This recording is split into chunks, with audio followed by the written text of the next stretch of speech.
hello there. Don't be alarmed. We're just preparing your listening device for Scuba Radio, the world's first radio show devoted to diving.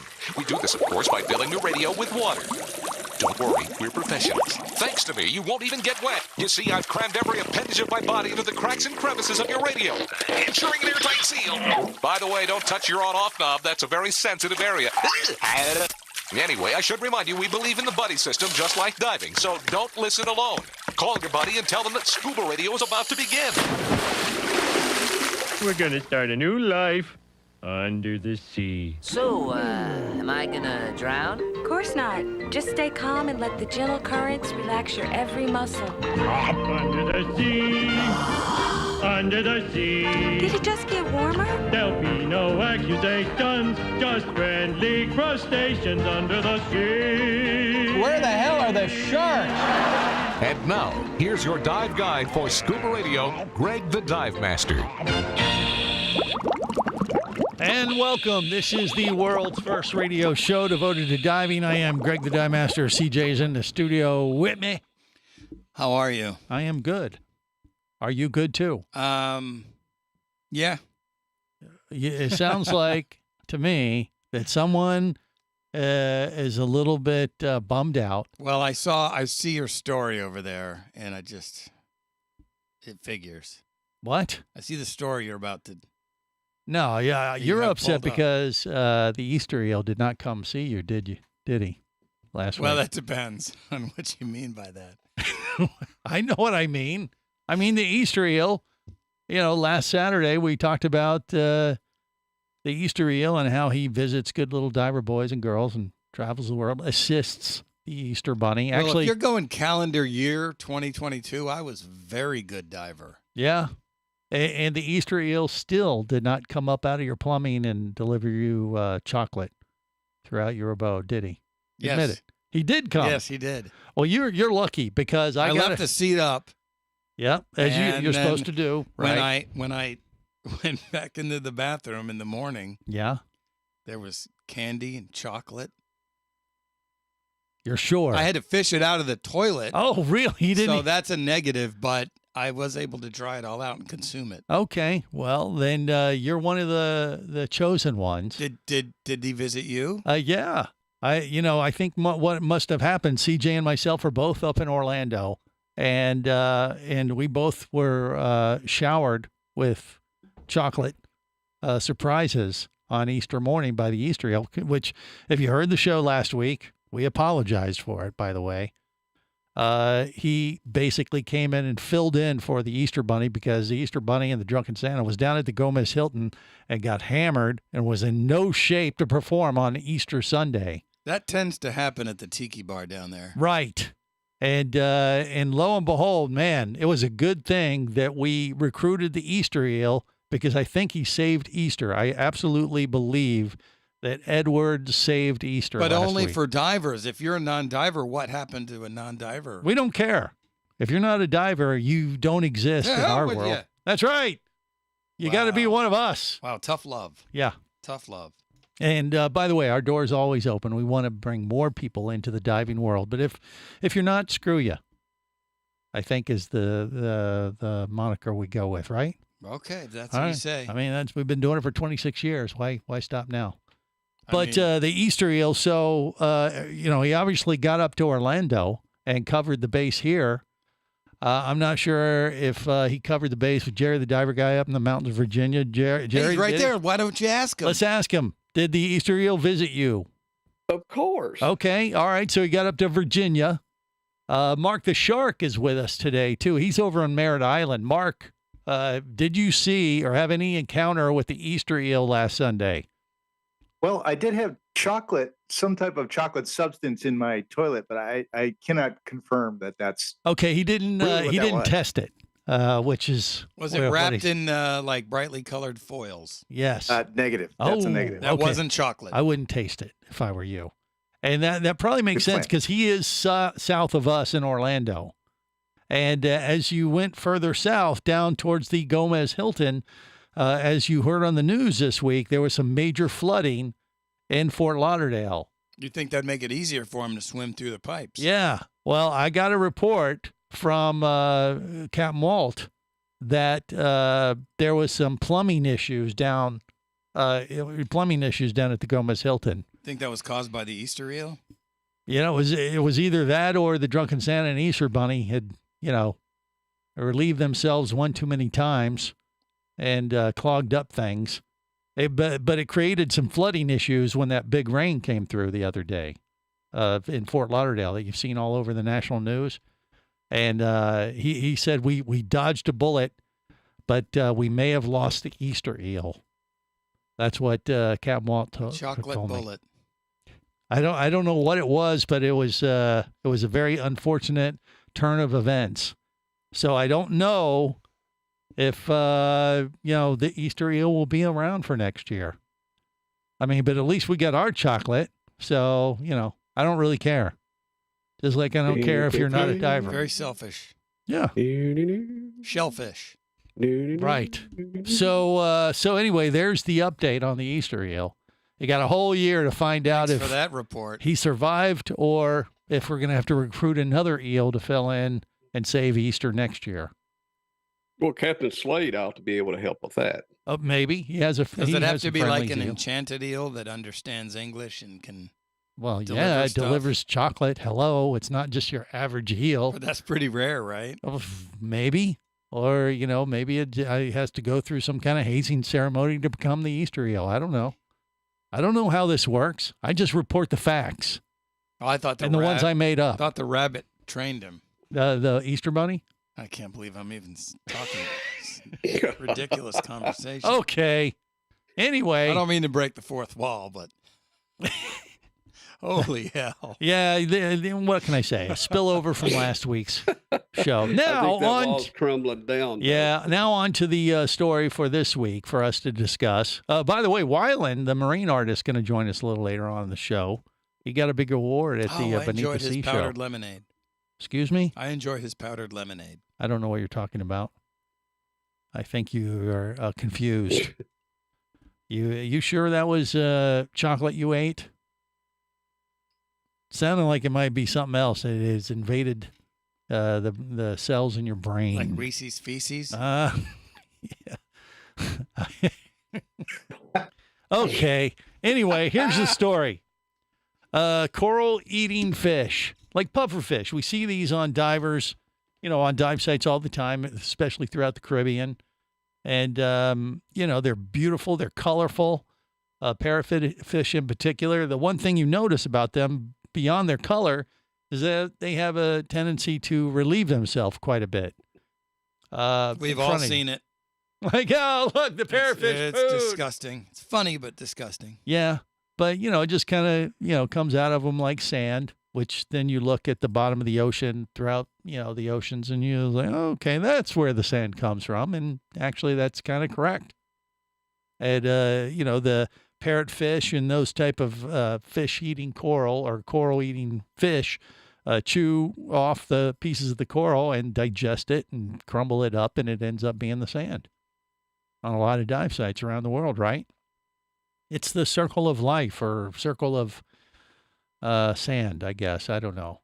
But there's been a thing that, and I didn't realize this was a problem, but there had been some reports that this process was not good for the reef, that these parrotfish nibbling at the reef was actually a bad thing. Like, hey, they're eating the reef. You don't want them to eat your reef. It won't have any reef left. But it's natural, right? It's what they do. Well, it's exactly. It must be okay. It's what they do. I never thought it was a thing, but evidently in the scientific community, I was reading. I mean, I've seen turtles wreak far more havoc on a reef. Just yeah, they're eating like sponges and stuff like that. they're Right. just munching everything. True.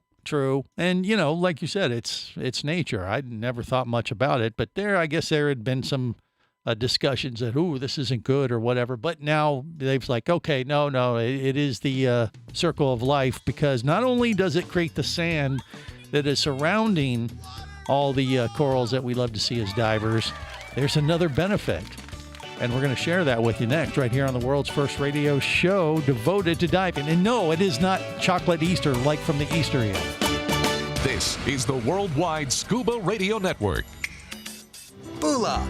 You'll hear that a lot when you visit Fiji. It's more than a greeting. It's the spirit of this friendly country. With 333 islands, white sand beaches, and year-round tropical warmth, it's hard not to feel happy at this exceptional dive destination known as the soft coral capital of the world. Fiji Airways has a modern fleet of aircraft to take you to Fiji in style and at great prices. Contact your travel agent now or go to FijiAirways.com and plan your Fijian dive adventure. That's FijiAirways.com. Come as a guest, leave as a friend. It's a philosophy that comes from the top down at Explorer Ventures liveaboards. It doesn't matter if you're traveling solo, with a buddy, or group. Explorer Ventures does the liveaboard dive experience right. For proof, no, Explorer Ventures has one of the best repeat customer stats in the dive industry. They're also the official liveaboard company of Scuba Radio. You've likely heard us talk about Explorer Ventures Scuba Radio scuba cruise trips many times, and we invite you to join us on the next one. However, whether we're on board with you or not, I'll bet an Explorer Ventures liveaboard trip will be one of the best dive experiences you've ever had. It just doesn't get any better. Saba St. Kitts, Turks and Caicos, the Galapagos, Maldives, Indonesia, humpback whales, and the Silver Banks, new destinations and itineraries are being added all the time. Call one of their talented travel consultants to find the Explorer Ventures liveaboard experience that's just right for you. 1-800-322-3577. That's 1-800-322-3577. Or visit explorerventures.com. That's explore.com. Hey, baby, what's going down? Later, nerd. Are you lacking with the ladies? Nope. Enhance your scuba superpowers with a new Scuba Radio hat. Wow, nice hat. Just picked it up at ScubaRadio.com. Buy 2 Scuba Radio hats and get free shipping. Need a dive buddy, sexy? Always. And I got a Scuba Radio hat for you, too. New Scuba Radio hats are now available at ScubaRadio.com. So cool. Order yours today, or stay a loser.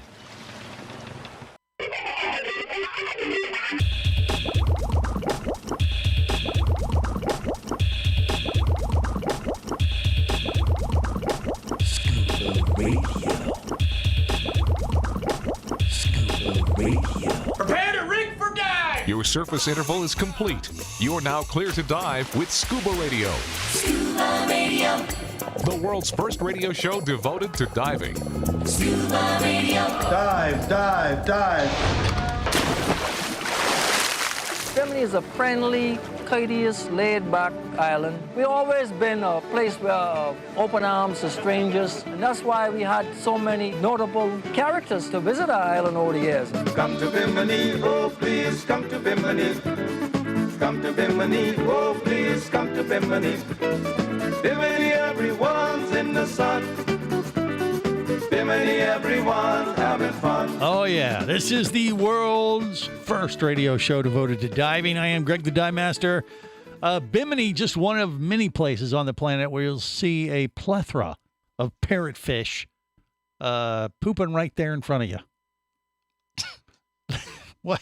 That's what they do. That's among the things you could see. Yeah, It's it's hard to miss, especially the first time you see them underwater. I mean, the first thing that catches your eye is their beautiful colors, their rainbow of colors. Parrotfish are just beautiful fish, fun things to see. And then you notice, like, yeah, okay, they're chomping down on the coral every now and then it comes out the other end in a cloud of sand. And that's how the sand, actually creates around the reef, and it, get that white sand beach, and a lot of that has to do with the parrotfish. But lo and behold, there's quite another benefit to this that you didn't possibly think about. That stuff that they digest, not only is it turned into sand, it evidently has a huge benefit to the ocean reef. I knew it. I knew there was a good part. It creates some kind of probiotic. It's like that powder that they sell on the news channels right now. What's it called? Where you eat all your vegetables and those pills and stuff. And cocaine. Yeah, Fiber. cocaine. Right, cocaine. That's what it is. Mark the Shark got it. God damn it. But no, it has probiotic effects. It helps the reef thrive. It's like a fertilizer. Is that what's in the yogurt? The probiotics in the yogurt, right? Sure. It's parrotfish poop. I believe. I mean, it evidently is a fertilizer kind of thing. I mean, it'd be the same deal. And probiotic it's like fertilizer, just, whatever. Tiny grains of sand. Well, it has something else in there. I don't know if the parrotfish are putting it in they digest it, or it's coming off the reef as they eat pieces of this coral, and then it kind of circulates through other parts of the reef. Part of it is that like it distributes these particles that it eats, this parrotfish eats, and it distributes it all throughout the reef and kind of pollinates the reef. This like changes a bee. This changes everything. Everything. How? This is mind blowing. Yes. So you're saying when the parrotfish? No, it's butt blowing. Jerry. Dang on it, Jerry. No one called on you. Right. I lost my train of thought. Oh, no. I had something hilarious Did to you say. really? No, wait. You're welcome, everybody. You're a liar. God damn it. No. You were just saved, actually, the weren't parrotfish are okay. munching on the reef. Yeah. They're Right. swimming along. Sounds just like that. Yep. They're dropping. There's more. They're dropping sand. Yeah. Shooting out their butthole. And so the sand is coming out. So does that mean you're telling me that the sand is basically parrotfish droppings? So does that mean that someone that has sandy blonde hair now has poopy blonde hair? Wait, excuse me. What you mean if the parrotfish like swims over them? And no, that's just the name of the color of their hair. Now that I know this information. Okay. So that was a long way to go for that. Yeah. Jerry might have. That went nowhere. He almost saved you. Hey, someone else kick in with something. All right. How about Mermaid I can't Kristen? carry the show. I see Mermaid Kristen is connected. I don't see her today, but she has black hair. It could be just somebody that put that graphic up and it's not really her. Well, we have no way of knowing. It could be a different mermaid. It could be a parrotfish for all we know. It could be Mermaid Kermit. Mermaid Kermit? Oh, no, it's really her. Hey. Look at it. I see her now. There she goes. She just didn't want to be seen at the moment, No, I think. I'm making myself some lunch, so I was just listening at first until I was ready. That happens. People do not want to be seen with us. Right. Well, and plus, we're talking about parrotfish relieving themselves. What a better topic of discussion while you're eating. What a great lunch topic. Well, I was going to say, though, I don't really understand why CJ's so concerned about what to call people's sandy blonde hair because it's not like it affects him. Because a stab through the heart. Because it's not all about me. Oh, I care about others. He can't help his hair run from his face. Oh, Curly Johnson. Oof, that was. I'm going to have that thought next time someone describes somebody or they have that color hair. They've got. I think sandy on our blonde next hair. dive, I'm going to be thinking because of you, Greg, poopy blonde hair. Okay. Why? Because of what you just said. Oh, I think parrotfish. The probiotics in the parrotfish's poo. Maybe that'll help stimulate some hair growth if you probiotic parrotfish hair. Rub it on your noggin. That's the opposite of what I want. Oh wait, what do I you have mean? to shave this. This doesn't just happen. Oh well, that's true. I gotcha. Okay. Well, anyway, all right. So it's a thing. I mean, but now, did you guys know that parrotfish were beneficial to the reef like that? I figured they were, but no, you're a liar. I didn't know in what detail. Come on. But Greg, you're very fecal centric. Well, it's science. I mean, this is the second. We're barely into the beginning of the show, and this is the second topic that you brought up that is just poop, poop, poop all day long. And he won't let me say punami. Oh, yeah, that was it. Caca. That was it. ScubaRadio. Hey, look, I There's just, your promo. By the I way. just report the news. There's your promo. Wait, don't kill the messenger here. I mean, maybe throw a story in between the two poops and break them up. No, maybe have a poop story and then a next topic, non-poop, and then save the second poop story for the second hour. Well, years ago, I don't want to tell you how to do your show, but let me tell you how to do your show. I learned from the masters. I did. I mean, years ago, it was Jean-Michel Cousteau who said, as scuba divers, we're swimming around in fish urine. You know that, right? Yeah, but you don't need to focus on that. Well, for I your don't, entire but I'm just show. saying, and it's like, wow, I never really looked at it that way, and I'm going to try to block that out as much as possible. You're talking about all this poo, and poor Kristen's trying to make French onion soup. Also, chicken dip. Oh, chicken dip. Oh, even worse. Oh. No, that is good. Oh, that is boy. tasty stuff. All right. Okay. If you say so. Damn it, now I'm hungry. Yeah. Well, Mark the Shark is with us today. We're going to talk with him. Obviously, we got Mermaid Kristen. I think we have hung up already. a few other folks that are going to join us a little bit later on as well. And we got a full show for you. And we're going to move off of the relieving yourself, fish-wise, eel-wise.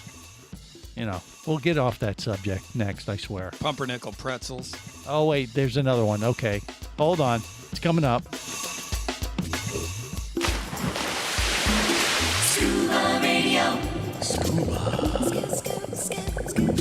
Scuba Radio.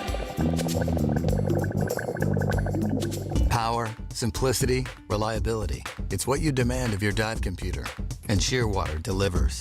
Shearwater evolved out of one tech diver's need for a reliable, easy-to-use rebreather dive computer and quickly became the tech market leader. Now recreational divers have taken notice. The Shearwater Peregrine is a simple, full-color, multi-gas dive computer. It's also the most economical Shearwater dive computer released to date. Check it out and the entire line at shearwater.com. Shearwater, dive computers for demanding divers. Do you have a message or a product that you'd like to share with the diving world? Well, look no further than Scuba Radio.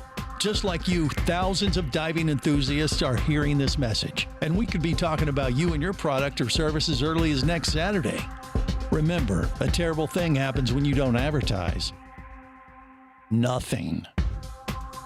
Go to ScubaRadio.com, send us an email, and let's get to work to make your marketing message matter.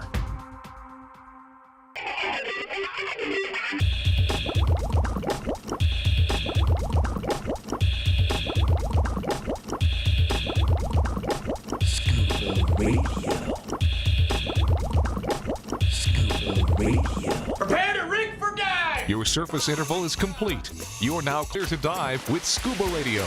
Scuba Radio. The world's first radio show devoted to diving. Scuba Radio. Dive, dive, dive.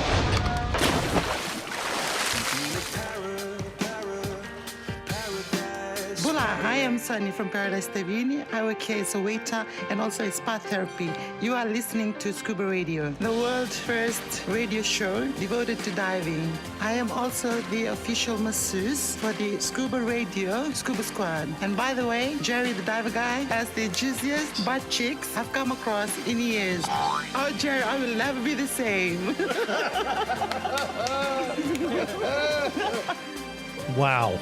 This is the world's first radio show devoted to diving. That's what happens when you bring up your buzzword. Greg, you're going to make him sad. He misses his Sonny. Well, don't we all? We do. We actually, Sonny, what an awesome guy. Really, really fun guy. Gal. I think. I don't know. Doesn't really matter, and we don't care. But Juicy Butt has a special place in his heart for old Sonny. Well, I have a special place in many people's hearts, Greg. I'm sorry. I'm just lovable. Wow. Just made it really awkward, didn't he? 2 is not many.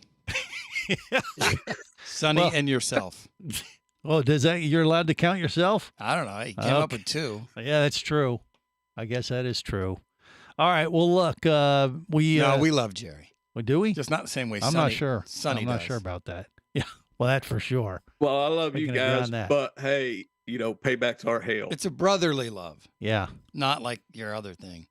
What the hell? Okay. Not like a Brokeback Mountain. All right. Yeah. Okay. We'll leave that lie. Oh, God. All right. Look. Brokeback Mountain divers. We got Mermaid Kristen with us. We have Mermaid Rachel with us, or Ninja Warrior Mermaid Rachel. How you doing there, Rachel? Can you What's say going that? on? Yeah, of course. We've talked about it. How you doing? Things good? Have you recovered? Hey guys. Yeah, so I'm in I am recovered, and I'm currently in a lounge, so apologies if you hear people moving around me. I'm on my way to finally fly back home. It's been over a month since I've actually been home. Oh, wow. What are you out on the West Coast still? Is that where you are? Or can you say you're in a secret location? Yep. Yeah. Okay. So Yeah. no, I went from Ninja Warrior pretty much straight into a work contract, and then I'm going back into training for freediving now. Okay. All right. Well, yeah, like she has to go into training for that after training for a Ninja Warrior. So lazy. Yeah. I mean, she's like the epitome of health. And she did, we can't say how she did on Ninja Warrior. You're going to have to watch it here in a few months. And when we get the air date, we'll share that with the world. But she was on American Ninja Warrior. And Vinny Two Tanks was out there in California, too. Was invited to come watch the festivities when she was actually on American Ninja Warrior and told us on the air live that, of course, there'd be no way in hell he would go and venture out with the crowds and the people and cheer her on. That just wasn't going to happen, right, Vinny? I never got a call that I never got any information. I probably would have shown up for that. No, you're a liar. Yeah, well, to be honest, it was the filming my run happened at like 4 a.m. So, well, that's when Vinny Two Tanks is out and about on the streets of LA. I wake up at 4 a.m. See? Yeah. Well, there you go. Yeah, too late now. He wakes up at 4 in the no traffic. That's right. Right. Vinny wakes up at 4 a.m. to eat some reef. No, actually, to pee, but that's. Oh, well, thanks for sharing, Vinny. We appreciate that. Okay. Well, and we have Mark the Shark with us today, too, which, by the way, is sporting a pretty nice T-shirt that you can see on YouTube. I am indeed. Facebook Live and Twitch on our live stream. If you die, we split. Oh yeah, I like that. Well, you could read the rest of it for everyone, Vinny. Would you like to? I can't read the bottom line. Oh, okay. It says if you die, we split your gear. Oh, I got that. Don't do stupid shit. Oh. Okay. Tsunami. All right. It was a big hit on the dive boat in Aruba, Greg. Yeah, really. Did they say, "Wow, that shirt is very douchey"? Yeah, the dive masters liked it. Yeah. See, he was just in Curacao, and that's how they say things are great. Yeah. See, I'm not making it up. Every time I say that, everyone looks at me oddly, like, "What, Greg? What are you doing?" But that's a thing in Curacao. Okay, if you're in Curacao, I get it, but people call you douchey here too. Well, that's a whole different thing. I know. Yeah, but I'm just saying, endearment. If you wear a cool Scuba Radio T-shirt like Mark the Shark did in Curacao, they may come up to you, "Hey, that's pretty douchey." Did that happen, Mark, or did they just kind of like, "Oh"? It was more like, "Why are you so douchey?" Okay, all right. That's what it was. But it was endearment. I could feel it. Yeah, I mean, douchey means happy-go-lucky. You're loving life, and that kind of thing. Oh. Just like it does stateside here. I thought it meant he reeked of vinegar. No, that's a bit you much. Smell like a salad. Okay, what were you doing in Curacao? Did you get some diving in, Mark, or what were you doing exactly? It was actually Aruba, Greg. I was in Aruba and Curacao. Yes. Oh, both. I was on a cruise, and I went. I was very glad to see that the cruise ship offered a dive excursion, and I jumped on it. So we went on the wreck of the Antilla. You ever been on that? I've heard of this, and that was in Aruba. I would imagine you saw some parrotfish fertilizing the reef too, didn't you? I did. I saw a plethora of parrot pooping probiotics. Yeah. Let's see. He gets it. Saw that. He gets it. I get it. All right. And I mean, how much do they charge you on the excursion off the cruise ship? Because they usually hit you pretty good on those. Not too bad. It was like $100. Really? For gear and everything. Yeah, it was all right. Wow, that's not. Was that a 2-tanker or a 1-tank dive? Yeah, in it was Aruba? a 2-tanker. We dove on the Antilla, and then we dove on another ship too. It had even more fish on it. So how about that? It was really good. I highly recommend it. So the Antilla, how big would you figure this type of underwater shipwreck was in Aruba? I had to look that up, Greg. It's 400 feet, and they claim that it's the largest wreck in the Caribbean. That's big. It's big, but there's bigger fish. There's bigger ships. I don't know. But it was fun. It was a lot of fun. Huh. Yeah. I mean, that's a pretty big artificial reef. Sure. I don't know. Yeah. Would that be the biggest in the Caribbean? Big-ass wreck. Or maybe when they sank it, it was the biggest at the time? Maybe? Is that what they're saying?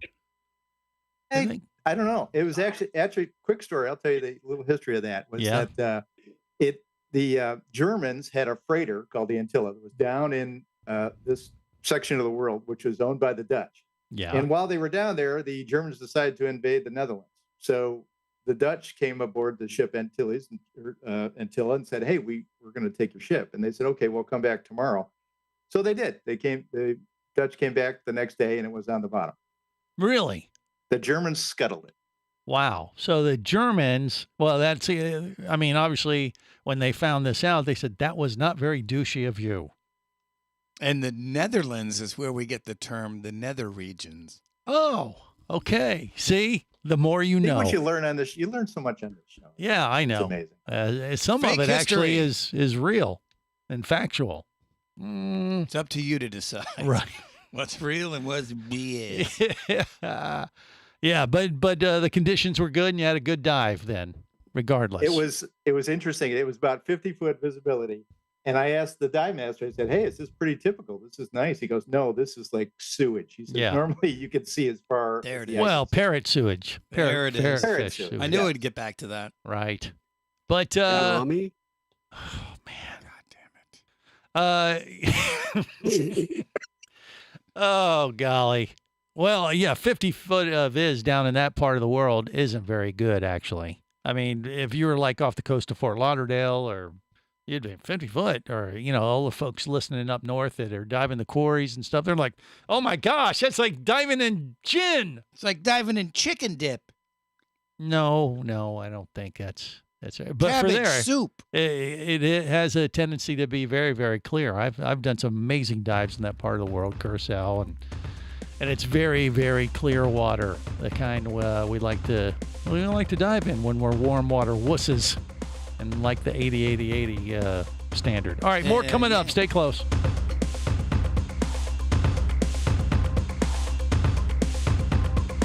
This is the Worldwide Scuba Radio Network.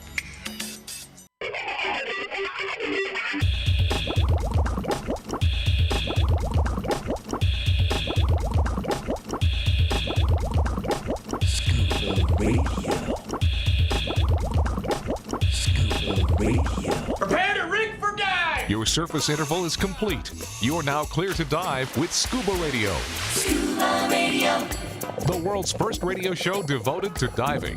Scuba Radio. Dive, dive, dive. I would like to extend to you an invitation to the party. We're gonna have some fun without a dive. At the party, scuba party. Now don't stay behind, don't get left out. At the party, scuba party. Now the scuba party is here and he's here to stay. At the party, scuba party. If you want some fun, it's the only way. At the party, scuba party. We're gonna dive in and swim all about, move around just like the truck. Now at the party, a big party. This is the world's first radio show devoted to diving. Yeah, it's Scuba Radio. I hereby declare Scuba Radio as a national treasure. Wow. How about that? That's something, isn't it? That's pretty cool. I don't know if it's true, but we'll take it. We'll take it. Every lie we can spew. It's just what we do sometimes here on the world's first radio show devoted to diving. Okay, so we've talked about the parrotfish. We've talked about Mark the Shark diving in Aruba. We got Wylan, the marine artist. We haven't talked to him in years. He just got an award at the Beneath the Sea Dive Show. That's coming up here in just a bit, and we're going to connect with him if things go well. He's down, I believe, hanging out in the pool in the Keys. So he just kicking back. He said, "Sure, I'll chat with you guys today." And then, I got CJ in the studio. We got Scuba Radio, Scuba Squad connected via the web. Vinny Two Tanks, Jerry the Diver Guy, Mark the Shark, Mermaid Kristen, Mermaid Rachel. We got a full crew here navigating the latest dive news and information. And there's going to be information. No. Oh, you said information. No, well, there's a few little stories that we're going to, go with. Everybody has their own little moniker, right, on this show, like CJ has CJ. And sometimes he's known as Cock Johnson. I thought Diver. I thought it was Curly. Oh, or Curly Johnson. It depends on the day, I guess. But Jerry the Diver Guy, Vinny Two Tanks. How about here's one that I came across a story for a killer whale named Buzzsaw. And I was like, wow, it sounds like, Greg, a character from, like Saw. I don't want to crap on your point. But Yeah, Chainsaw. Yeah. I said Buzzsaw, didn't I? You did. Yeah, say okay. Buzzsaw. Chainsaw's still pretty good. It's like, Chainsaw's even cooler. Yeah. And they named this killer whale, which evidently has a cult following, which I haven't heard of killer whales having a cult following, but up in British Columbia, where they see this killer whale named Chainsaw every spring around this time. He has a cult following. Sounds like the leader of a biker. Well, I was going to say a cult following. I mean, I don't know where to go with that. I mean, that sounds a little dark, doesn't it? Chainsaw and his old lady's barbed wire. Okay, that could be. But Chainsaw has a cult following in British Columbia there, where this killer whale comes up, and I'm like, I don't know, how did he get a cult following? How do you get a cult following? Well, people probably take boats out and go look for him. Well, they say, oh, I saw Chainsaw. Oh, he must have a cult following. Why is there a cult? You're talking about him.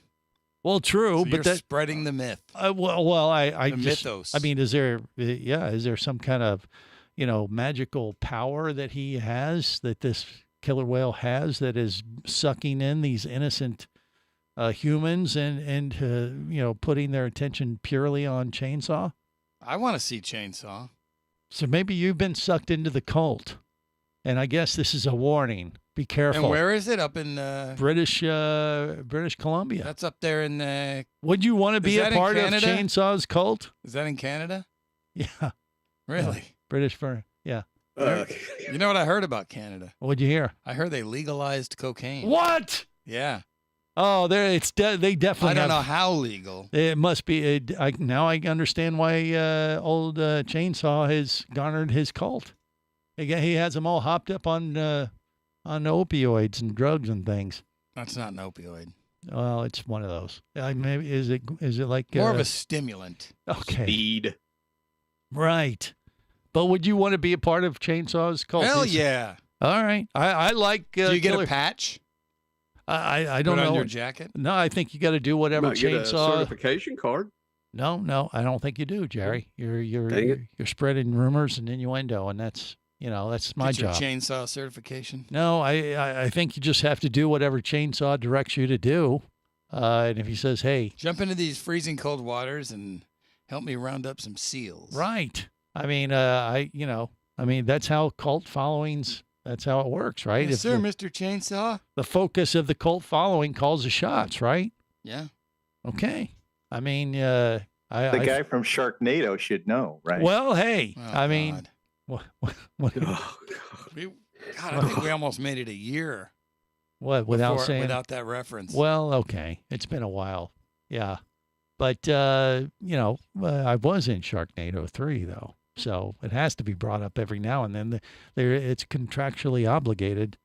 For It me is to say pretty so. funny to see if you know what Greg looks like when he shows up in like A very handsome man, almost every damn scene. right. But with all that notoriety Takes me out of the reality of it. Okay, but all this notoriety that I have garnered over the years of doing this show and being in Sharknado and stuff, I have never looked at the people that connect with us as a cult. Well, I like that this hasn't changed you in any way. Well, I mean, we kind of do have a cult following, just like Chainsaw there. Don't We you think? do? Yeah. I mean, look at us. Can you really call 6 people a cult? Yeah, I think you can. We could pretty much say Cult of whatever personality. we could direct them to do whatever we want, and they would pretty much do it. I mean, look, I don't know about that. We can't Can you even give me some Kool-Aid? see, we can't even get them to show up on time. How are you going to make them do stuff? we've got our crew to do some pretty wacky things over the years. We have. I mean, Kristen, she sports a mermaid tail, and she goes down underwater for pictures and things. Yeah, but and, she would have done that. She was doing that before we knew her. yeah, but not before she became part of the cult. That wasn't because you told her to. Oh yeah, no, right, Kristen, you would do pretty much anything we requested. She's nodding. I've definitely been doing it for longer than I've been part of Scuba Radio. See? But I do whatever. I do the crazy things that you asked me to do in tail. Yeah, and she said doo-doo, just for the record. So anyway, yeah, I mean, it's, I don't know. Chainsaw is a thing and has a cult. I don't know why it's become a cult, but I would want to see Chainsaw, and maybe we need to, instead of the Scuba Radio Scuba Squad. That's just clickbait. They call it a cult to get you look at the article. It's not really a cult. Yeah, well, I think it is. There's a bunch of people that are excited about it. I mean, it's actually in quotes. It has a cult following. And, I mean, kind of we do too, don't we? Fool! Greg just wants to be a leader. Yeah. Drink the Kool-Aid, and then we'll go out in a blaze of glory. No? Any takers? Yeah. Vinny? Yeah. I'll See, I told you he's game for anything. Put vodka in that Kool-Aid. He's easily manipulated. Well, that's why we love him. That's why he'll go with the flow as a good diver should. Well, that was a clue. There was that cult that they drank Kool-Aid, and yes, I've heard of this. They are no longer with us. Thank you for sharing, Vinny, and I didn't know if you guys picked up on that. No. Yeah, I got it. Not at all. I didn't. Because the number one rule of this show is entertainment. It's for entertainment. And one day we're going to actually achieve that goal. Not today, obviously. Hey, today. Aim high, my friend. Think big. Oh my gosh, we are so easily amused, but that's why we're kind of a cult. Unprepared. Yeah. All right, hour 2 on deck. Wyland, the marine artist, known around the world, he's going to join us, and much, much more. Stay close to the world's first radio show devoted to diving. Good stuff. They all love Scuba Radio. On the boat or down below, if you want to stay in the know. If you be pressurized there, you'll want to be there on Scuba Radio. Let's go! Scuba Radio. Scuba Radio is a production of Overboard Entertainment Incorporated. Scuba Radio. This seems the logical place for fish to congregate. Remember, you can listen live or to archives of past editions of Scuba Radio worldwide over the internet at ScubaRadio.com. So we're in international waters? Indeed so. Tell a friend and buddy up with your radio every week for Scuba Radio, the world's first radio show devoted to diving. Well, it's all very nice here, but we should be going. I miss me wife and me oxygen. Yes, we all miss our loved ones and gases. Let's go. The opinions you just heard on Scuba Radio are those of the hosts, callers, and guests. Okay, what I just heard? Blah, blah, blah, blah, blah, blah, blah, blah, blah, blah, blah. They are not necessarily those of any station or network, its management, or advertisers. Come on, quit yanking me. Scuba diving does involve risk and should never be conducted without proper instruction and training. Oh, what's the worst thing that could happen? I could die. Have any questions or comments? Feel free to do so via the web at ScubaRadio.com.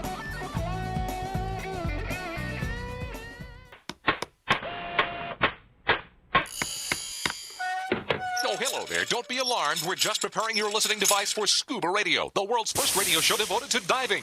We do this, of course, by filling your radio with water. Don't worry, we're professionals. Thanks to me, you won't even get wet. You see, I've crammed every appendage of my body into the cracks and crevices of your radio, ensuring an airtight seal.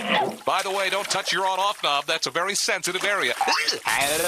Anyway, I should remind you, we believe in the buddy system just like diving, so don't listen alone. Call your buddy and tell them that Scuba Radio is about to begin. We're gonna start a new life under the sea. So, am I gonna drown? Of course not. Just stay calm and let the gentle currents relax your every muscle. Under the sea, under the sea. Did it just get warmer? There'll be no accusations, just friendly crustaceans under the sea. Where the hell are the sharks? And now, here's your dive guide for Scuba Radio, Greg the Dive Master. And welcome to hour 2 of the world's first radio show devoted to diving. I am Greg the Dive Master, and we're going to kick off this hour with a very special guest who also, by the way, among many other awards he's just picked up, he's also declared officially today the Diver of the Week, brought to you by the Shearwater Peregrine. Embark on your adventure. Embark on your adventure? Yeah, it's one of those. And but anyway, it's Wylan, world famous marine artist, and he's on Scuba Radio. How you doing, Wylan? What's going on, buddy? Greg, sorry I missed you at Beneath the Sea, but it was a great show and saw a lot of good friends, and very happy to have Beneath the Sea back at the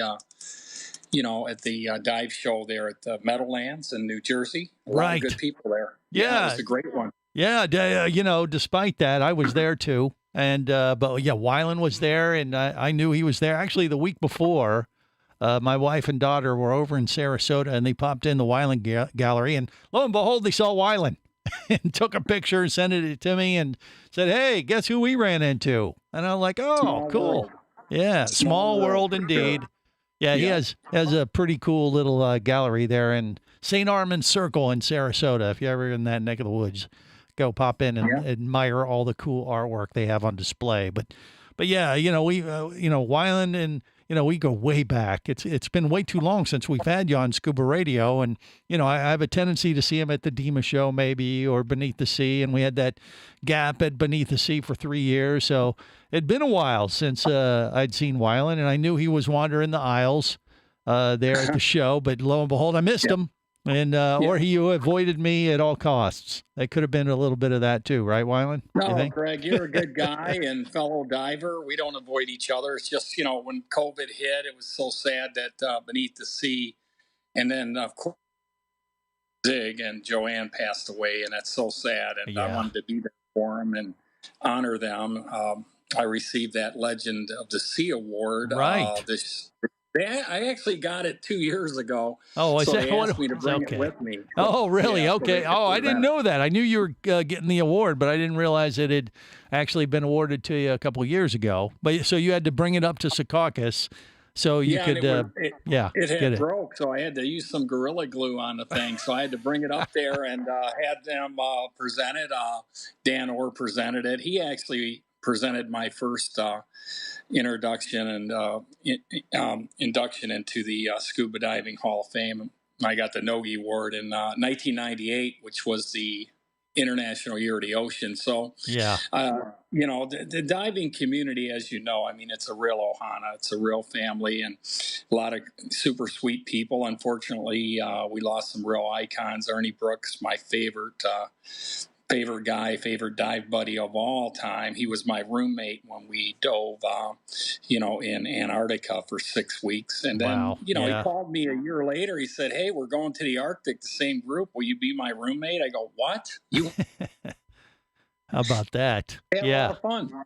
Yeah. I mean, it's a pretty good life to be Wylan, the world famous marine artist. I mean, he's the guy, by the way, if you've been living under a rock, he has like 100 whaling walls all around the world. 102 now. Well, there you go. Finished a brand new one, actually two.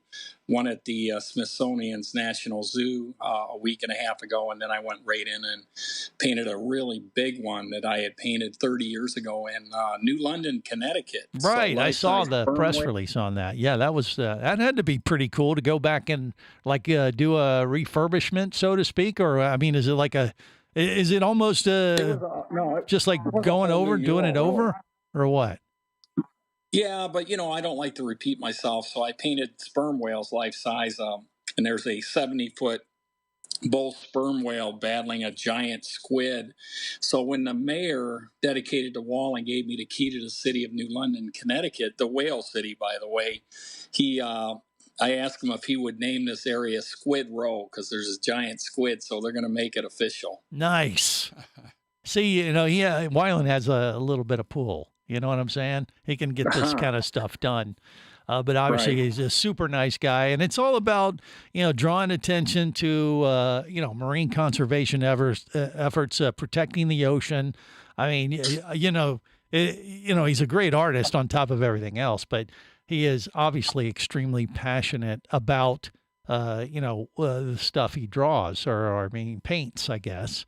And and it's good to see that you're getting recognized for it. Matter of fact, was the Beneath the Sea award. There's one of the awards that you actually designed. Is that one, or is another one? Which one is it? Yeah, I did the Nogi Award. I The did Nogi, another right. version of it, and I also did the one for the Historic Diving Society for Leslie, and that Hans Haas Award. So that was one of mine. Yeah, I try to support whatever conservation I can in the dive community, because it's given me so much as an artist, being able to dive all over the world and be able to see my subjects in their natural world has really elevated my art and allows me to paint and sculpt and write and do what I need to do as an artist. So I really feel like it's important for me to try to support that community, and I encourage everybody to do that. Hey, right now too, if you guys are all listening, simply take 2 or 3 minutes and go to mywaterpledge.com. Mywaterpledge.com. We're celebrating Earth Month. The Wyland Foundation and all our conservation partners encouraging people to be water wise.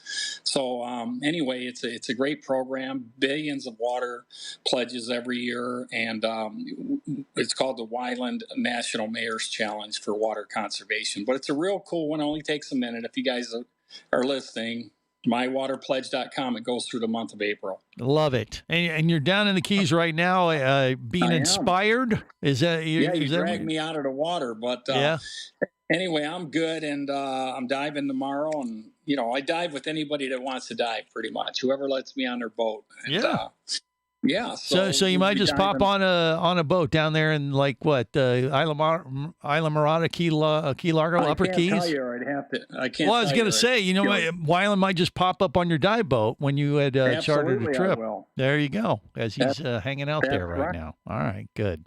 Well, I love it. Absolutely. Yeah. Well, Wyland, it's always a pleasure, and congrats on the award once again. And it's good to good to catch up after so many years. We just celebrated our 26th year on the air, and we're still kicking, and you're still spreading the word about marine conservation. It's a good match, my friend. Well, you're still talking to guys like me, and we're going to keep talking and taking actions to ensure that we protect what we love. So thank you so much, Greg. There you go. All right. Wyland, the marine artist. How about that? That's kind of cool, isn't it? It's always good to catch up with our buddy there, and like I said, I've known him for years, and when people, he's one of those name dropper people I can throw out there every now and then to people that are not in the dive industry, and because they'll have a Wyland on their wall, like, oh yeah, I know them. I know him. They're like, sure you do. Yeah, exactly. It's like, and like, no, he goes, I don't believe it. You were in Sharknado. How would you possibly know someone like Wyland? No, I do. I know him. I know him. They should have got him to paint the movie poster. Oh, good. You know what? He's probably above that. Yeah, I know. I'm not, obviously, but he, hey, $10 he's way is $10. above that. Okay.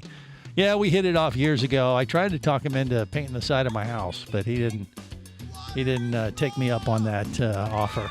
But still takes my calls. Pass around the hat. How about that? All right, more coming up. Stay close to the world's first radio show devoted to diving. This is the Worldwide Scuba Radio Network. Power, simplicity, reliability. It's what you demand of your dive computer, and Shearwater delivers.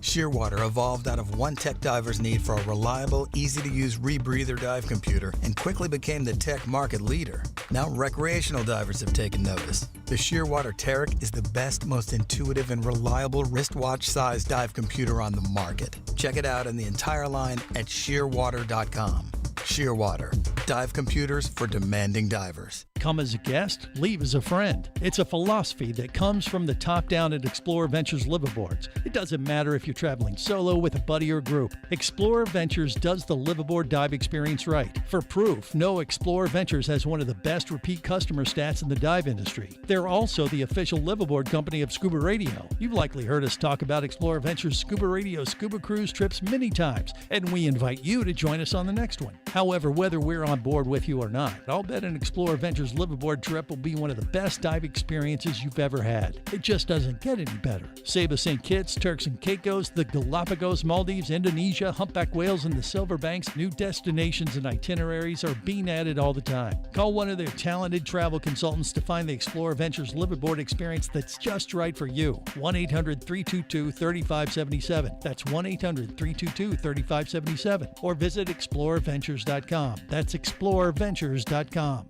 Scuba action star Mike Scott is back in a new audiobook, Cayman Cowboys, Reefs Under Pressure. From author Eric Douglas comes the one that started it all. Listen as Mike deals with submarines, kidnapping, betrayal, and more. He didn't even have fins or a mask to let him see in the water.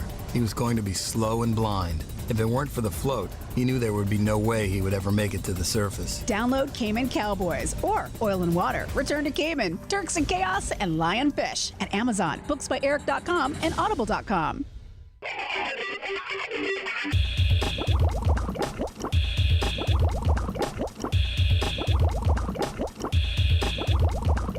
Scuba Radio.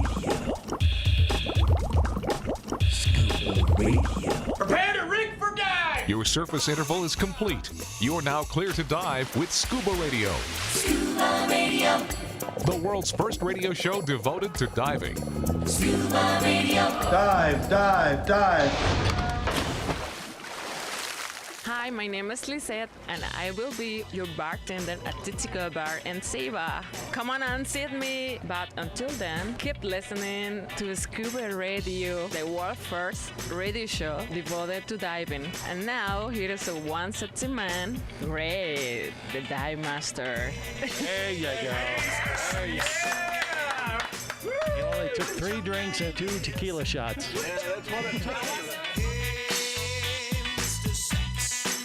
That's me. This is the world's first radio show devoted to diving. I am Greg the Dive Master. CJ's in the studio with me. And we got Scuba Radio, Scuba Squad, made up of Mark the Shark, Jerry the Diver Guy, Vinny Two Tanks. And I got something that I want to throw out to the crew today. And it's not leftover Easter eel candy. And it may or may not be candy if I were to do that, by the way. However, there's a story that I want everyone to kind of think about because I never heard of somebody getting so narked that it caused their demise. And I guess this happened over in, let's see, it's someplace, I think it was overseas. It wasn't in the States. But a couple guys went diving. They were doing some deep stuff beyond recreational limits. So they were, pushing limits. I want to say they were like 150 feet down, and there was a few of them, like 3 or 4 guys, and they think they started going down the descent line and got down to about 150 feet, and one of them kept going. The plan was to go down to 150 or so, and then bounce back to the surface. Now they were probably doing some kind of trimix or technical type diving or something, but what one of them, they feel, or they came back and said that they think the guy was narked and just did not return because he was overly narked.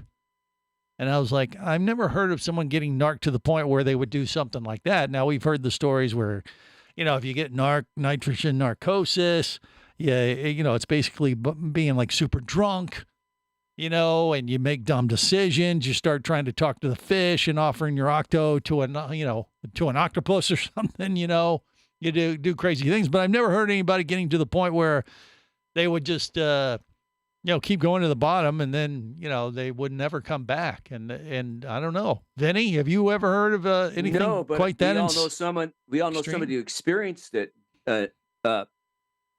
Yeah, who? Well, you just turned your mic off. Back. I could hear you before, and then you just turned your mic off there, Vinny. It's like you're just experienced it. Yeah. Neil experienced it. He was, you ask him about his record dives that he made.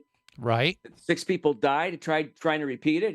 He said he don't know how he made it. I mean, he was out, Well, yeah, but he was 437 feet on air. Which is beyond the which is really scope hard of to do. even technical diving. That was before we knew better, Yeah. right? But But as far as somebody actually, getting narked to the point where they made, a bad decision, like, oh, I guess I don't have to come up anymore or whatever. I don't know. You don't hear that happen too often. What do you think, Jerry?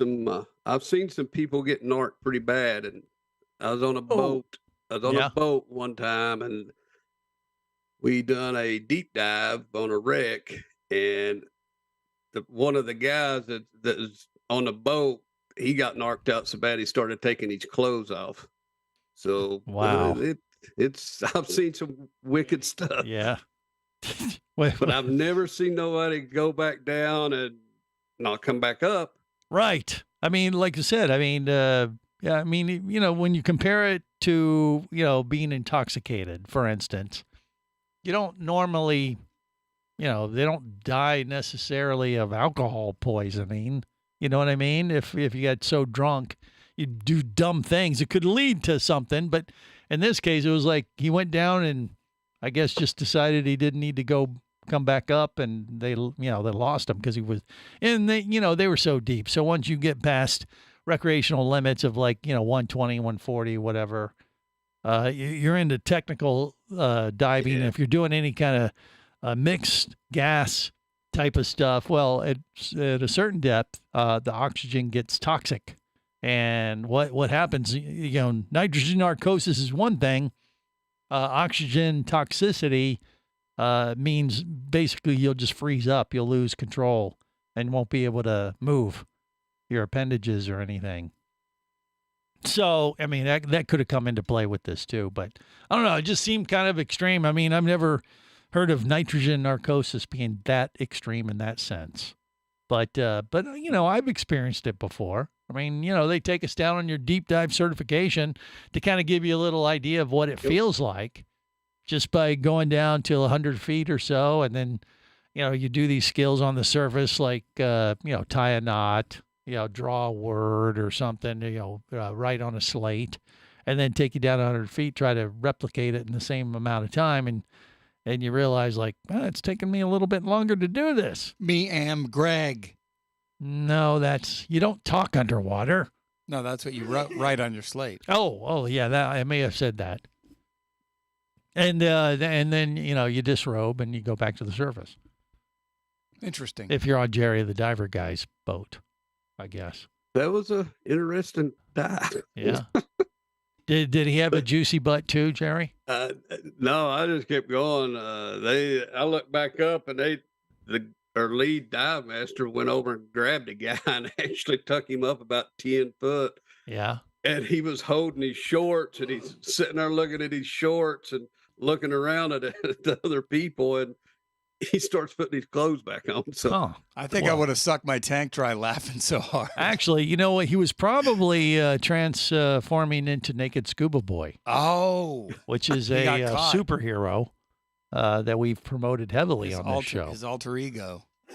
Well, anybody can, pretend, and if you get narked enough, just like, people on the surface want to be Superman or Batman, divers might want to be Naked Scuba Boy. It is a thing. And I haven't heard of anybody going to that extreme to do it. But yeah, I guess. I mean, Vinny is. Watch out for the fire coral. Whoa, I'm telling you what, that's kind of like his kryptonite. You know what I mean? Oh, yeah. Oh, yeah. Okay. Well, we may have to connect with the dive god and find out. Maybe he can shed some light on this. He might be swimming as we speak. Well, he's in Fort Lauderdale, and he is kind of on an island, from what I understand. He's, they had all that rain this week, and 2 feet of rain in like 24 hours, and it basically created a situation where it surrounded the dive god. But remember, he's the dive god, so it doesn't matter. Water is not a thing for Mr. Neil Watson because he is a scuba diver. He might have pulled out his gear just to be safe. But we'll find out next on the world's first radio show devoted to diving.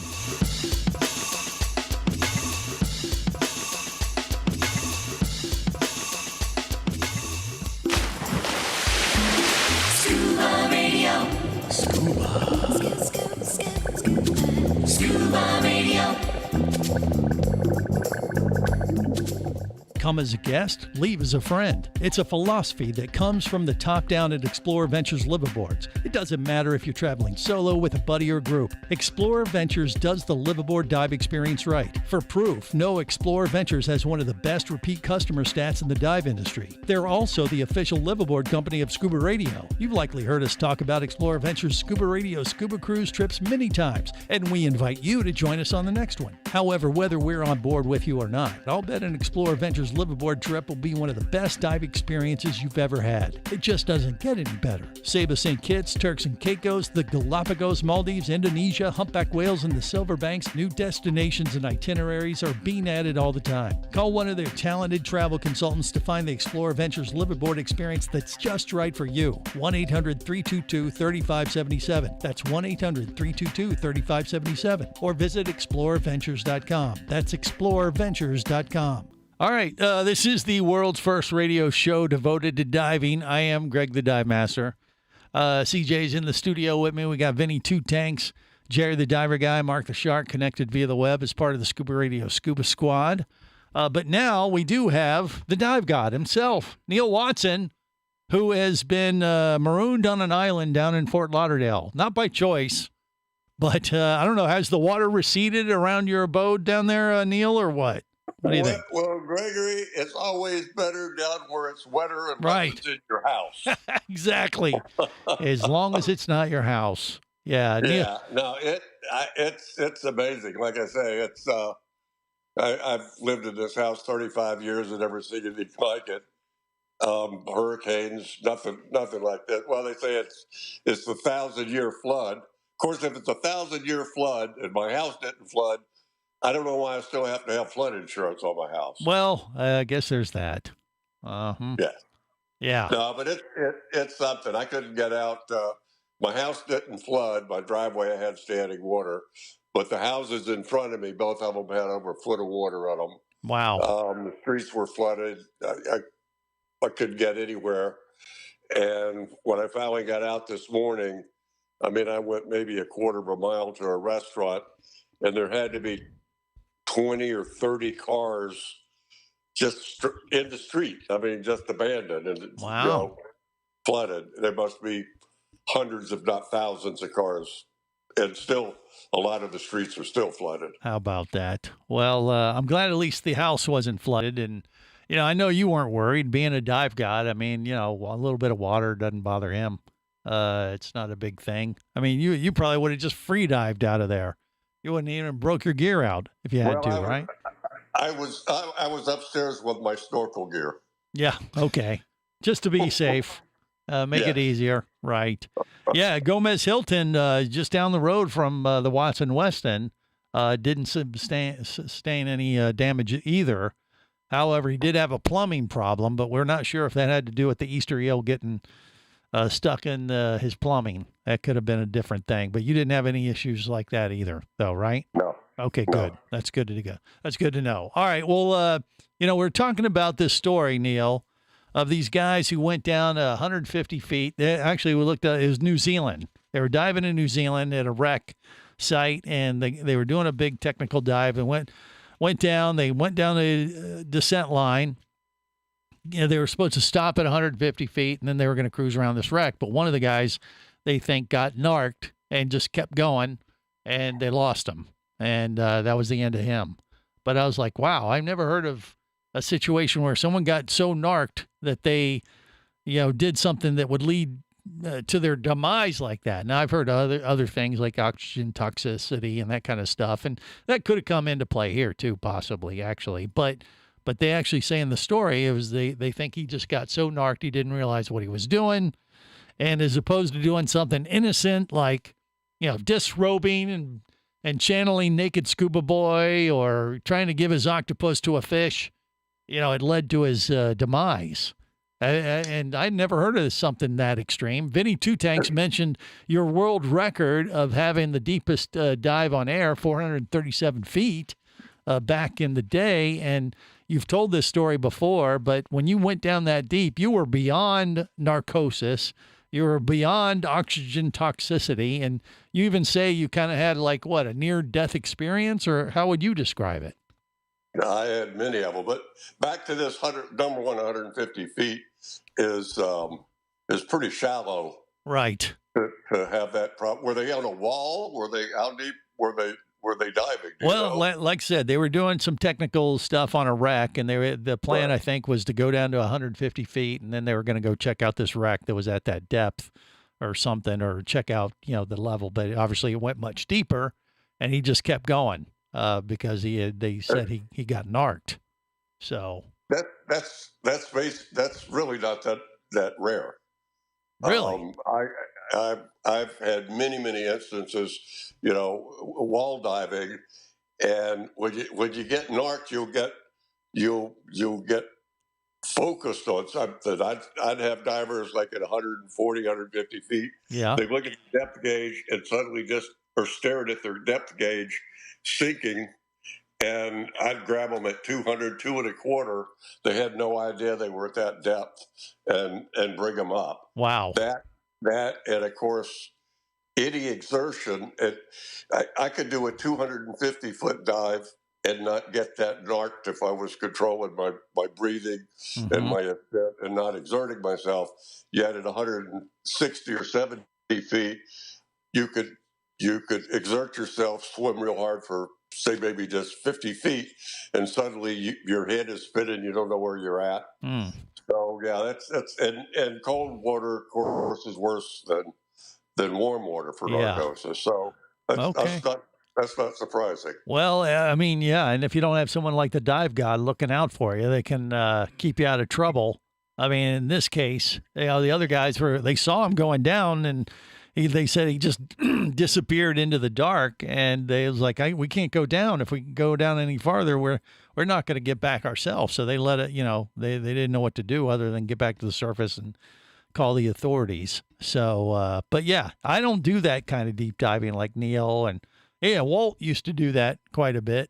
I mean, I remember being on the boat one day with Neil and Walt, and they go, "Hey, Greg, we're going to bounce down to 225. Want to go?" And I'm like, "Nope." But I guess if you do that, you might see a little bit more of those type of, narcosis events. Is that the case, Neil, or what do you think? Oh, absolutely. Absolutely. Yeah. And when you went down to 437 feet, how would you, you've said this on the air before, but how do you describe that feeling when you grabbed the sand or flag that you had to take back up to the surface to verify the record? I had attached a clip on a line. Mm-hmm. And I had no idea. Number one, beyond 300 feet, you don't even know you're in the water. Yeah. The air is so thick, you're breathing with 15 times the volume of air, and it's almost like ingesting a liquid. And you're so narked, you have no idea you're even in the water. And then from 300 feet to 437, you're breathing a compounding hallucinogenic, the nitrogen narcosis, plus a toxic gas. The oxygen is poisonous beyond 300 feet. Huh. So I mean, I did this in 1968, back in the infancy of diving. The Navy was getting information from me, researching narcosis. To break that record now would be absolutely insanity. Right. I knew I could break 400 feet. To break it now, it's probably a 1 in 10 chance of surviving, and you'd only get criticized for breaking it anyhow. So, as a matter of fact, so many people died trying to break that record, over a dozen that I know of. Guinness actually took it out of the books. There's certain records that become so dangerous, they don't want to have the record listed as an incentive for people to try it. Yeah, because, you'll die, and that's never a good thing. All right, more coming up. Stay close.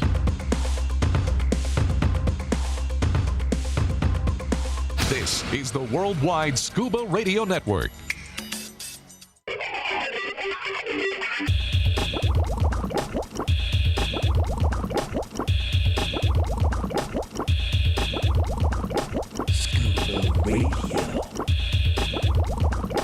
Scuba Radio. Prepare to rig for dive! Your surface interval is complete. You're now clear to dive with Scuba Radio.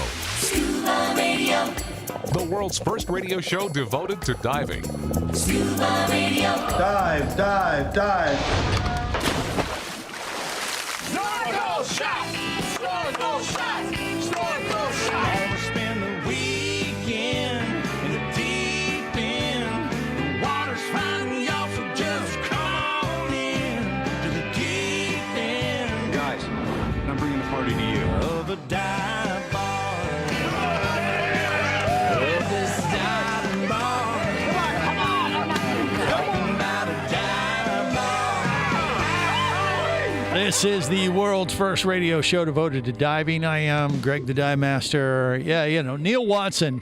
I mean, he has done some literally superhuman feats.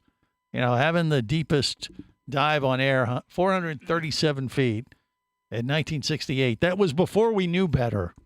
And then, literally like 8 people died trying to break that record. And that's why Guinness quit recognizing that record. But he still holds it to this day. Hashtag legend. Mm-hmm. I put him at elite athlete level and beyond. Right. Yeah, he is compared, his narcosis feeling when he did that depth. He didn't say it when we just spoke to him, but he said this before, that he feels he had a near-death experience when he was down there. That he said, I think I might have been dead for a few seconds. I don't know. He was so far out of it, and anything's possible. Yeah. Well, obviously, he's right about that, because 6 guys bit the dust, and he made it. Actually, it was 8. Or whatever it was. Yeah, so I mean, that's mind-boggling. He is. was able to, of all those people, he's the only able. He figured it out. Yeah. Well, I don't know if he figured it out or if he outlasted it. He was just lucky, and he had the body physiology. He just had. Luck. Yeah, he had luck. He just happened to be less susceptible to, the problems associated with all that oxygen and nitrogen and all that. All I know mess. is he's a god. I'm that's impressed. right. That's why he's the dive god. I mean, he's amazing. Yeah. Don't try this at home. We admire him. We don't want to be him. I have to repeat it again. 6 guys bit the dust. I can't believe 8. it. 8. Wait, excuse me. But that's fine. No, I mean, the thing is, and Neil he's a unicorn in that sense, I think. If you look at him, all the videos from back in the day too, I mean, he was like a professional athlete. Just there wasn't an ounce of fat on him. He has that record for the longest underwater scuba trip, right? 66 miles on scuba. Yeah. Yeah. No, right. That's amazing. And that still holds to this day. Now that's a record that somebody could attempt to break. And they actually, the last time I heard this, they made an attempt, I want to say about 10 years ago. And the guy thought for sure he was going to be able to do it. And I've always thought, honestly, somebody might come around and try to go for that. And because, in one sense, I mean, 66 miles is insane. But on the other side of the coin, like, okay, if you had all the controls in place, could you do that? Or, could someone who was really into trying to break a record, would that be a cool one to attempt? Well, yeah, it probably would be. But I think it's one of those that sound much easier than it really is. Just like the people that were, swimming on the surface from like Key West to Cuba. That lady did it, took her like 5 times. And finally she did it and about killed herself doing it. But, and then even then when she finally did it, there was some controversy on whether or not she actually really did. So you take that and multiply it with the complication of switching scuba tanks underwater and all this stuff that Neil had to do. I would never do it just because I've heard Neil's shrinkage story so many times, because after 66 miles underwater, shrinkage becomes a real problem. You get hypothermia, even if you're in tropical warm, 80-degree water, and that instantly turned me off the whole attempt. So not that I'd have a shot at it at all. I might get 8 feet. Yeah, but you have a heated rash guard. That would be cheating. You can't. Well, actually, you know what? You could do that. You could use a heated rash guard. I don't think it would just be. Put an asterisk on your name if you break the record. No. Yeah, but he used a rash guard. Yeah. No, I don't think that part would matter. I just think it, just swimming underwater for 66 miles. Yeah, I don't think so either. Just the distance would do it. Hell, I don't even want to walk a mile.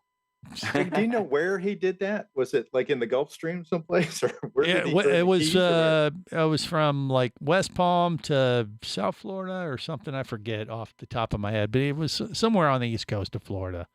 Mark the Shark. So yeah, but he did those things back in the day. But like I said, if you go back and look at the videos, I mean, Neil, he's still, for his age today, he's in the best of ripped. shape. But back then, it was like, oh my gosh, you'd think he was a special forces guy or something. He did this in the late '60s, early '70s. Yes, most of these. Mm-hmm. Yeah, and then he has was a that Marine, Greg. Well, exactly. I'm sure he was in top physical shape. He was. There's no question. He was tip top. Yeah. Definitely. And then, he also had the record for breaking the most blocks of concrete while they were on fire with his forehead. Wait a minute. That was just for fun. No, I don't think so. He was serious. No, I am absolutely serious. And I Really? think he probably did that one first, which led to him, going, oh, well, I'll do this. Yeah, I'll do it. And he's got the gyrocopter one, too. He has the gyrocopter, right, where he flew from Florida to the Bahamas. And a gyrocopter as well. So he has, I think he might have another one or two. He is the most interesting man in the world. He is the dive god, and we're lucky to have him as a friend, for sure. But, I admire everything that Neil has done. It's remarkable, but I sure as hell don't want to do them. Perhaps his most impressive feat is putting up with the likes of us. Yeah. I mean. Wow. Put that in the record book. Yeah, exactly. Yeah, that would be a record. Well, once again, he's the dive god. He's probably got the anything. record for the most Scuba Radio appearances. I think as a guest. He has a record for being the first one. Well, he's not the first one. The first guest on Scuba Radio was, who do you think? Captain Slate. Okay, what do you think, Jerry? Slate. Okay, Mark the Shark. You want to take a stab at? Slate. All right. Now, Vinny, what do you think? Who was our first guest? I thought it was. I don't know. I was trying to give you a hint. Charo. Yeah, it was Captain Slate. He was the first guest.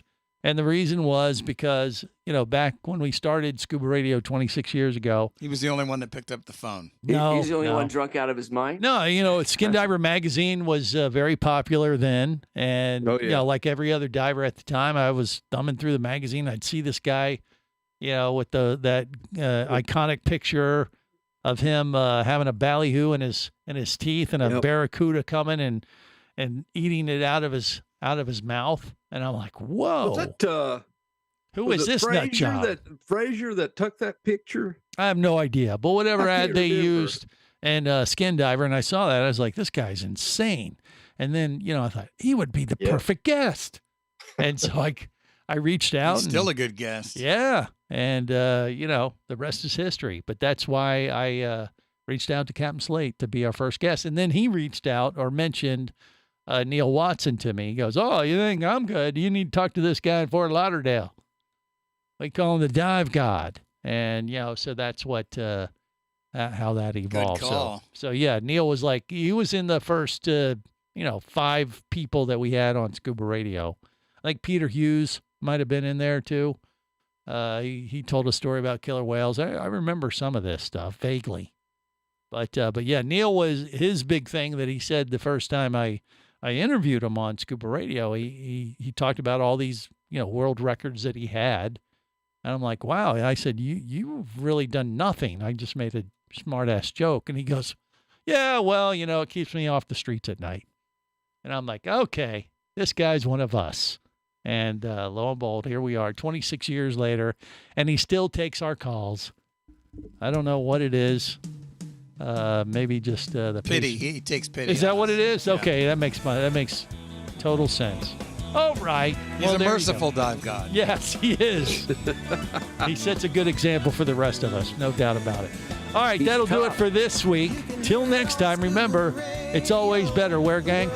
Down where it's wetter. Safe diving, everyone. Drop good stuff.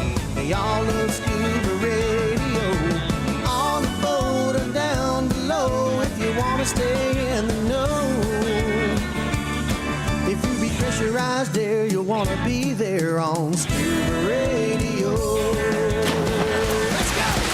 Scuba Radio. Scuba Radio is a production of Overboard Entertainment Incorporated. Scuba Radio. This seems the logical place for fish to congregate. Remember, you can listen live or to archives of past editions of Scuba Radio worldwide over the internet at ScubaRadio.com. So we're in international waters? Indeed so. Tell a friend and buddy up with your radio every week for Scuba Radio, the world's first radio show devoted to diving. Well, it's all very nice here, but we should be going. I miss me wife and me oxygen. Yes, we all miss our loved ones and gases. Let's go. The opinions you just heard on Scuba Radio are those of the hosts, callers, and guests. Okay, so what I just heard?